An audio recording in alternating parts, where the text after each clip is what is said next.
여러분 안녕하세요.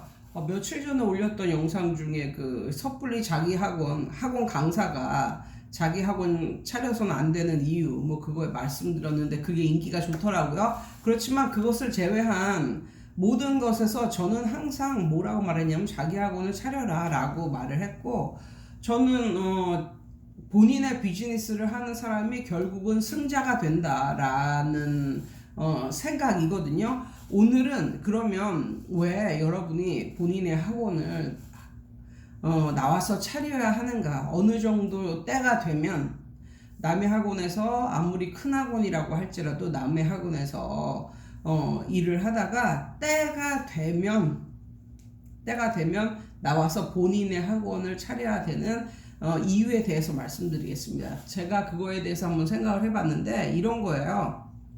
똑같은 돈이라도 큰 학원 다니면서 거기에 강사로 있으면서 버는 돈과 자신의 뭐 교습소나 공부방 아니면 학원을 하면서 본인의 비즈니스를 하면서 버는 돈의 무게는 정말로 다릅니다. 똑같은 액수의 돈을 벌어도 이것과 이거의 돈이 주는 의미 아니면 무게, 이거는 정말 너무너무 달라요.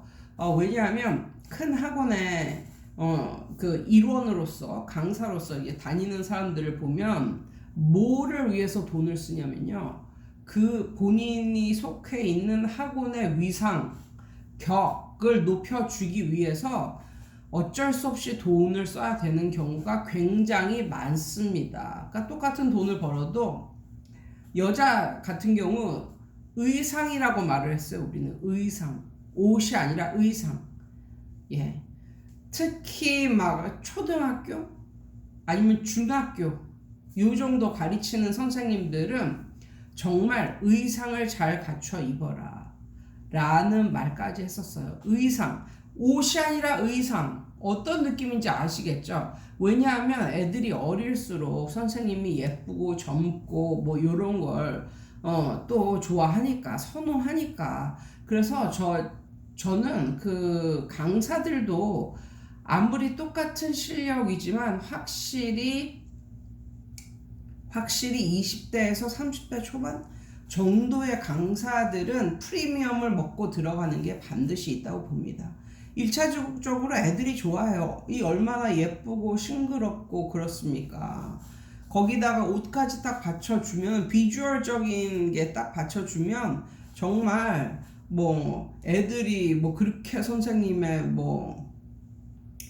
실력 이런 것을 가늠할 수도 없고, 아무튼 예쁘고 잘생기고 젊고 이러면은 벌써 아이들이 좋아한다니까요. 그래서 그것을 위해서 학원의 위상 아니면 아이들로부터 받는 인기 뭐 요런 것을 유지하기 위해서 굉장히 많은 노력을 합니다. 그래가지고 뭐 여자 선생님들 같은 경우는 피부 관리 이거는 기본이고, 피부 관리 뭐 운동 뭐 이런 거는 정말 기본 중에 기본이고, 의상을 잘 갖춰 입어라 이런 게 돌아서, 심지어 이런 것도 있었어요. 뭐 한 몇 달에 한 번씩 이번 달 우리 학원의 패셔니스타는 누굽니다 뭐 이런 식으로 그래 뽑아가지고 막 금일봉도 주고 막 이랬어. 확실히 옷 잘 입고 막 잘 갖추고 다니는 그런 선생님이 실력 있는 선생님들보다도 더 돋보이는 그런 게 있거든요. 그러니까 그걸 해줘야 돼. 여자들 피부 관리, 네일 아트, 화려한 의상 그런 걸 해줘야 된다고. 그런데 또 그런 걸 또 애들이 좋아하니까 저도 미친 듯이 네일 아트 받고 뭐 이러고 다녔거든요. 정말 네일 아트를 이렇게 딱 하고 가면 애들이 그것만 봐요. 그걸 봐요. 그리고 오늘은 무슨 무늬를 했네요. 뭐 이러면서 애들이 굉장히 좋아해. 아무튼 그것뿐만이 아니라 이 학원의 위상을 높이기 위해서 심지어 그 차도 좀 좋은 거 타고 다녀라 뭐 이런 말까지도 했었어요. 예, 차를 이왕 끌려면 좋은 걸 타고 다녀라. 왜냐하면 저 학원 다니는 그 강사들이 보통 이런 차를 타고 다닌다 하면은 벌써 그 그 학원을 다니는 강사들이 이 정도의 차를 타고 다닌다를 이제 보여주는 게 엄청 중요하다니까. 그래서 그런 걸 보여주면 그 학원 자체가 돋보이기도 하고 이러니까. 예, 이런 것도 했습니다. 그래서 정말 쓸데없는 돈에 쓸데없는데 돈을 정말 많이 써요. 그 학원의 위상을 높여 주느라고. 그런데 뭐 동네에서 자기 학원 차려서 뭐 이렇게 하면 물론 아이들을 가르치기 위해서 드레스 코드나 뭐 피부나 뭐 이런 것을 보통 강사들이라면 신경을 쓰는 게 마땅하지만 이게 완전히 좀 투머치하게 그거까지 신경을 쓰는 것과 수수하고 깨끗하게 이렇게 하면서 자기의 실력을 이렇게 높이기 위해서 노력하는 그 원장과 이게 갭이 있다니까. 갭이. 그러니까 집중도의 차이가 있다고. 집중도에. 자기가 자기 학원 하면서 하는 사람은 이 애들을 잘 가르치고 이거에 거의 90% 이상을 집중한다니까.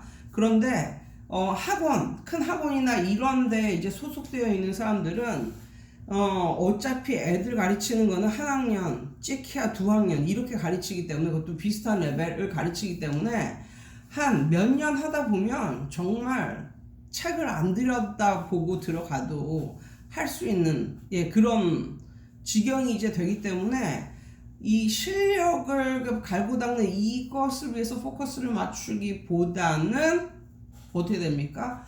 학원 원장 눈에 잘 보여가지고 좀 오랫동안 여기 붙어있기, 아니면 학원 원장 눈에 잘 보이는 거는 기본이고 그 학원에서 누가 제일 오래 고참인가를 빨리 파악하고 또 그 고참 밑에 또 줄을 서야지 또 이런 거. 그러니까 이런 게 여느 뭐 회사나 뭐 이런 거 회사 못지않게 이런 게 발달해 있으니까 오히려 가르치고 이러는 거에 막 몰두하는 그런 강사들보다는 사람한테 잘 보이고 뭐 이런데 에너지를 쓰는 그런 강사들이 굉장히 많았다.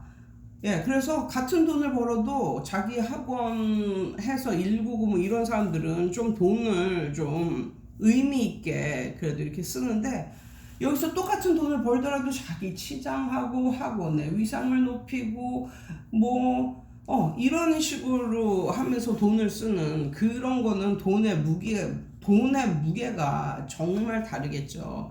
예전에 제가 그래가지고 학원 강사 와 자기 학원을 하는 그런 선생과 뭐에 대해서 비교를 했냐면 동물원에 있는 사자와 비교를 했었어요. 그러니까 학원에 있는 그런 강사들은 뭐 먹이를 주는 거잖아요. 자기가 나가가지고 막 먹이를 찾는 뭐 그런 게 아니니까. 예. 그러니까 먹이를 주면은 누구한테 얘가 그 아양을 떨고 그래야 되겠어. 먹이를 주는 사람한테 이제 잘 보이려고 노력을 할 거 아니야. 그렇지만 밖에 야생에서 이렇게 살으려고 애를 쓰는 그 사자는 뭐에만 집중하겠어. 사냥력 뭐 이런 거 있잖아. 그런 거에만 집중하지 않겠어. 누구한테 뭐 잘 보이고 뭐 이럴 필요가 없다니까. 그러니까는 저한테는 차라리 야생이지만 이쪽이 더 제 성격과 맞았던 것 같아요. 그래서 이 집중력에 엄청난 차이가 있고, 그 다음에 완전히 무슨 일반 뭐 회사처럼 그냥 이것도 그 강사는 프리랜서 같은 그런 분위기인데, 그래서 자기 애들 잘 가르치고 잘 관리하고 뭐 이렇게만 하면 되는데, 큰 그런 학원의 일원으로서 이제 들어가 있을 때는 마치 회사의 직원처럼, 그 회사에 속해 있는 직원처럼, 그리고 사람의 눈에 정말 잘 들기 위해서 애를 써야 되고, 이런 게 약간 좀 저는 좀 부담했다고 생각했고, 그 학원의 일원이기 때문에 하기 싫은 일들도, 그러니까 쓸데없고 하기 싫은 일들도 어쩔 수 없이 할 수밖에 없었던 뭐 이런 거 있잖아요. 뭐 신입 강사들은 계속 이제 들어오는데 그런 강사들 모아놓고 뭐 이렇게 어떻게 뭐 가르치는 법 이런 거에 대해서 뭐 브레인스토밍하고 뭐 이럴 때 항상 알고 있는데도 그 자리에 와서 신입 강사들을 위해서 으쌰으쌰 막 이런 분위기를 만들어 줘야 되는 거죠. 예, 그래서 거기에 모여서 뭔가 자기가 배워가는 거는 하나도 없고 그냥 뭐 원장한테 충성하는 모습 뭐 이런 것을 보이기 위해서 어쩔 수 없이 참석해야 되는 그런 자리와 회의 그런 게 많았다는 거죠. 그래서 저는 뭐 다른 거에는 별로 그렇게 컴플레인이 없었는데 이게 돈의 무게가 다르다 이걸 느꼈고 그다음에 사람에게 잘 보이기 위해서 너무나 신경을 쓴 나머지 오히려 강사가 해야 할 그런 일에 신경을 덜 쓰게 되는 이런 게 있었습니다. 그리고 제가 항상 말씀을 드렸던 건데 40 이전에는 자기 거를 차려야 되지 않겠나 뭐 이런 생각이 들면서 그러니까 만약에 40 이전에 자기 걸 차리면요 뭐 실패를 한다고 해도 아직도 시간적인 여유는 많이 있어요. 시간적인 여유는. 그럼에도 불구하고 배워서 또다시 자기 걸 시도해보고 이러기 위한 시간적인 여유는 있다. 그런데 만약에 뭐 큰 학원이나 뭐 이런 데서 이제 계속 있다가 밀려서 나중에 한 50 넘어서 이렇게 나왔을 때 그 사람이 집에서 과외를 하겠어요? 아니면 한 10평짜리 그런 교습소에서 교습을 하겠어요? 보통 학원을 생각한단 말이야. 학원. 왜? 사람들의 눈이 있지. 내가 이 정도 크기의 그런 학원에서 인기 강사였는데 내가 어떻게 과외를 하고 교습소를 해? 학원을 해야지. 그래서 적어도 한 강사 한 5명 정도 있는 그런 건 해야 되지 않을까 생각해서 이제 과외를 하다가 쫄딱 망하는 그런 사람들도 많고 그냥 큰 학원에 있을 때는 정말 내가 그냥 딱 던지기만 해도 그걸 알아서 캐치해서 받아먹는 그래서 알아서 공부해서 100점 맞는 이런 애들이 많았다면 본인 거를 할 때는 이제 정말 많은 류의 아이들이 들어오다 보니까 이걸 갖다가 막 정말 새겨야 돼. 돌에 이거를 새겨야 되듯이 그렇게 새겨가지고 얘를 이게 가르쳐야 돼. 뭐 이러다 보니까 정말 많은 에너지가 듭니다. 많은 에너지가 들어요. 그런데 40 이전에 하면 그래도 젊은 거야. 그래서 그걸 견딜 수가 있어. 그걸 견딜 수가 있다고. 근데 벌써 50 넘어서 그런 거 하면은 정말 체력이 골아요. 몸이 골아. 그래서 얼마 못해 정말. 예. 그래서 자기 거를 하려면 한 살이라도 젊었을 때 해야 된다. 이런 말도 맞는 말인 것 같습니다. 그래서 이러저러한 이유로 저는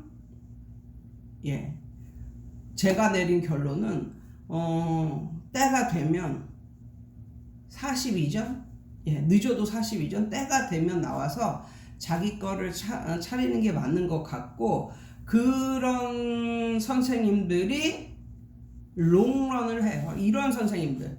그러니까 뭐 40 이전에 자기 학원 차려가지고 이렇게 하면서 그 동네 뭐 애들하고도 막 친해지고 막 거의 산 증인처럼 되는 거야. 막 배출한 애들도 많고 뭐 이러면은 벌써 다 익숙하고 막 친해지고 이런 사람이기 때문에 이런 선생님은 정말 60이 넘어서 60대가 되어서도 애들을 가르칠 수 있는 게 거부 반응이 없어. 이 선생님 정말 우리 동네에서 오래 하셨고 뭐 이런 스타일이라서 거부 반응이 없는데 만약에 큰 학원 했다가 큰 학원 뭐 강사를 했다가 계속 있다가 한 50 넘어서 만약에 그 학원을 나와서 뭘 해 먹을까 생각하다가 자기 학원을 차렸어. 이런 사람하고 똑같이 나이가 많아도 벌써 체감하는 이런 느낌, 주위에서 느끼는 그런 느낌이, 그리고 그 선생님에 대한 태도가 정말 달라요. 그 선생님에 대한 느낌 뭐 이런 것도 다르고. 그래서 만약에 이런 쪽으로 정말 롱런을 하고 싶다면, 그리고 결국은 성공이 뭐 별거겠습니까? 그냥 오손도손 그 잘 살면서 그렇게 뭐 경제적인 압박 받지 않고 오손도손 행복하게 사는 게 성공이라고 봤을 때, 일찍 나와서 한 살이라도 젊을 때 일찍 나와서 한 40 전에 저도 그랬었던 것처럼 30대에 이제 자기 학원 차려서 이렇게 하면 롱런 하면서 행복하게 살 수 있지 않을까. 그래서 결국은 제가 생각했을 때는, 결국은 승자는 때가 됐을 때 자기 학원 비즈니스를 하는 이런 사람이 승자가 아닐까, 뭐 이런 생각을 해 보았습니다. 예, 여러분 오늘도 좋은 하루 되세요.